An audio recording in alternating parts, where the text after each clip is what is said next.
बालिका बहू, तेरी शादी होने वाली है अगले महीने। ये बस्ता उठाकर कॉलेज जाना बंद कर दे अब। अरे कैसी बात कर रही हो, अभी उसकी उम्र ही क्या है। इतनी जल्दी शादी करने का फैसला मैं नहीं लेने वाला। फैसला लेने के लिए तुम्हें कहा किसने है?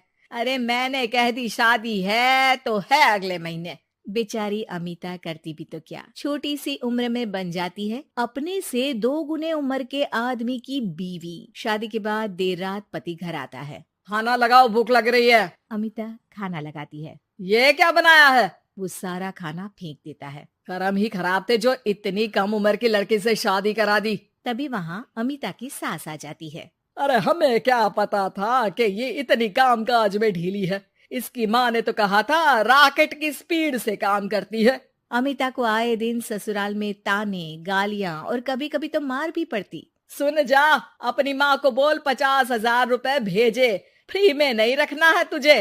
अरे मेरी एक आंख का ऑपरेशन भी तो करवाना है। अमिता को सास घर से निकाल देती है। अमिता परेशान होकर मायके की ओर जाती है। वो घर तो पहुंचती है लेकिन वहाँ ताला लगा है। अरे अमिता बेटी, क्या हाल बना रखा है तेरे पति ने? कहाँ है वो? अमिता पड़ोसी के सामने रोने लगती है। मुझे नहीं जाना उस घर में चाची। मेरे मम्मी पापा कहाँ है?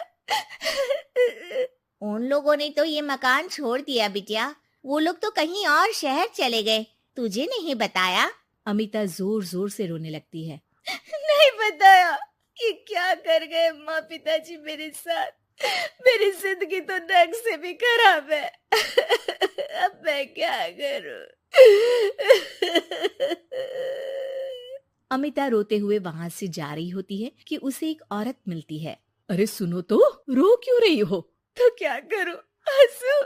अमिता उस औरत को अपनी सारी कहानी बताती है। देखो, मेरा सिलाई का काम है। अगर तुम चाहो तो मेरे साथ ये काम कर सकती हो। बदले में मैं तुम्हें रहने की जगह, खाना और 1 दिन का 100 रुपया भी दूंगी। अमिता कुछ सोचती है और फिर उस औरत के साथ चल देती है। अब क्या था, अमिता की जिंदगी अपने मायके और ससुराल से दूर एक नए सिरे से शुरू होती है। रहना खाना फ्री होने के कारण अमिता रोज का पैसा बचा लेती। वो आसपास के लोगों के भी कपड़े सिलने लगी। और एक दिन सिलाई सेंटर की एक औरत कहती है, अरे वो साड़ी की कंपनी है ना, वो बिक रही है। पास बैठी अमिता सारी बात सुन रही थी। हाँ, बिक तो रही है, लेकिन उस बंद पड़ी मनहूस कंपनी को खरीदेगा कौन? तभी तो इतनी सस्ती बिक रही है, लेकिन कोई खरीदार नहीं है। फिर भी कितने की बिक रही है? अरे पूरे 5 लाख में मशीनों के साथ। लेकिन यहाँ कोई लेबर काम नहीं करेगा। पुराने मालिक ने किसी को पैसे ही नहीं दिए। उन लोगों ने कहा है कि जो नया मालिक आएगा वो लोगों को पैसा देगा। 5 लाख। अमिता घर आती है और अपने पैसे गिनती है, पूरे 3 लाख। अमिता सिलाई सेंटर वाली उस औरत के पास जाकर कहती है, चाची, मैंने इतने साल की कमाई में ये पैसे जमा किए हैं, पूरे 3 लाख है। वो बंद साड़ी की फैक्ट्री मैं खरीदना चाहती हूँ। अरे अमिता, पागल हो गई हो क्या? वो 5 लाख की बंद मनहूस फैक्ट्री खरीदेगी, फिर लेबर का बकाया पैसा देगी, और वो फैक्ट्री चलेगी कि नहीं ये भी कोई नहीं जानता। लेकिन अमिता नहीं मानती। वो उस औरत से कहती है कि वो उस फैक्ट्री को खरीदना चाहती है और खरीद कर ही रहेगी। औरत भी अमिता की मदद कर देती है और फिर अमिता के नाम एक साड़ी फैक्ट्री हो जाती है। शुभारंभ वाले दिन अमिता लेबर से कहती है, मैं इस फैक्ट्री को दोबारा खड़ी करना चाहती हूँ। आप लोग इसमें माहिर हैं। मैं नहीं जानती कि पहले वाला मालिक के काम करने का क्या तरीका था, लेकिन मैं अपनी योजनाओं के साथ आई हूँ। मेरे पास आप लोगों को देने के लिए अभी तो पैसे नहीं है, लेकिन मैं वादा करती हूँ 3 महीने में आप लोगों के पैसे ब्याज सहित आप लोगों को दे दूंगी। और ये क्या बात होती है? हम सारा दिन फिर से काम करें और पैसे ना मिले तो हम खाएंगे क्या?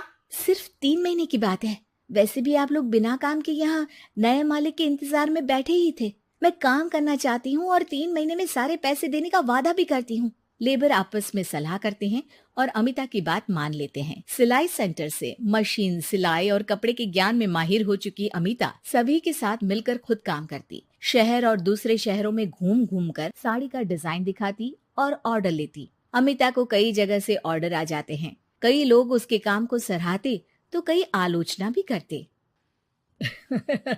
अरे बड़े बड़े व्यापारी बैठे हैं, यहाँ तू कहाँ टिकेगी? लाओ दिखाओ कैसी साड़ी बना रही है तुम्हारी फैक्ट्री।